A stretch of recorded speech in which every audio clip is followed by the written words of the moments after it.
Tek naman kamatis di ay. Ba? Override? No problem.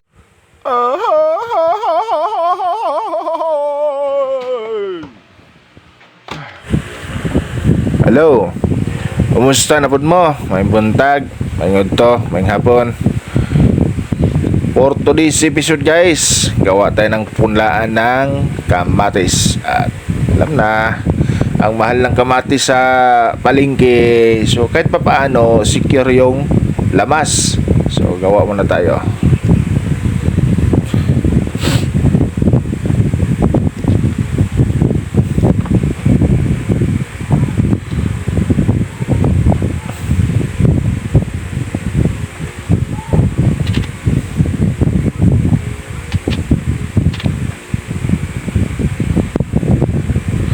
Sa mga walang pambili ng ano dyan, seedling tray, gayahin nyo ako. Lupa, carbonize.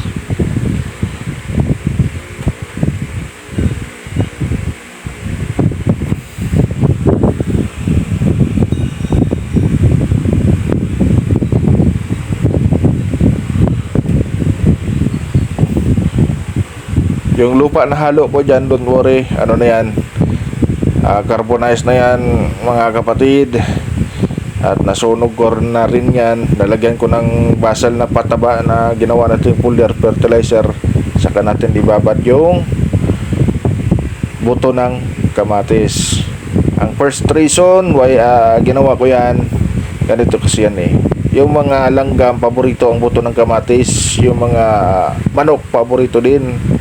So pag hindi mo si-secure yung punla mo, may tendency talaga na masasayang lang. Dahil yung mga langgam at saka manok, naku, kakay-kayin yan.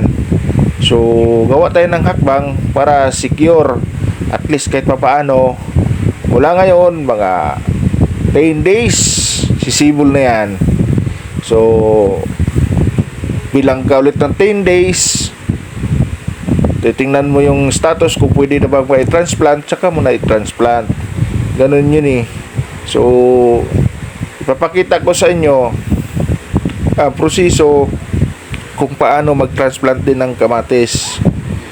So ayan na nga, kung may natira-tira kayong ikubag dyan na walang gamit, huwag nyong itapon.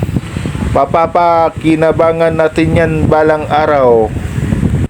Kuha ka rin ng kapirasong kawayan, 3 lipak, ika nga sa Bisaya, maoy imong ihangir, solve na dahil na. So final moment niya karon taod-taod guys, mo na nang gibuhat, suksuka na to nagkawayan lipak diha nya. Ato ni hiktag lapnes o stroba karon.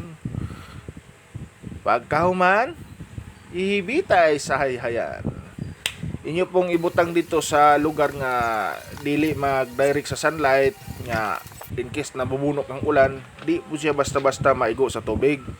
Maglagsik ng yuta na inyong trabaho inyong pasagdan.